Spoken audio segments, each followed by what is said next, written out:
সকলকে জয় যিশু। এবং মহান ঈশ্বরকে ধন্যবাদ দিই যে আর একটিবার তার প্রশংসা গৌরব করার সুযোগ করে দিয়েছে, তাই ধন্যবাদ। আর বিশেষ করে আজকের সেই যোহন 3:16 একটি গীত আমি বলব।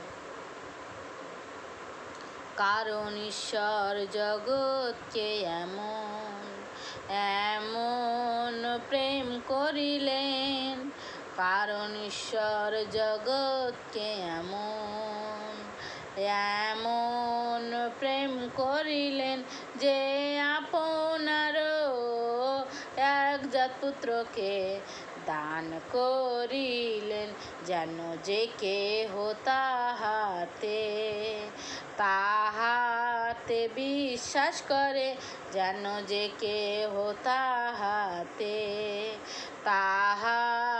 বিশ্বাস করে, সে বিনষ্ট না হয় কিন্তু অনন্ত জীবন পায়। সে বিনষ্ট না হয় কিন্তু অনন্ত জীবন পায়। আমেন।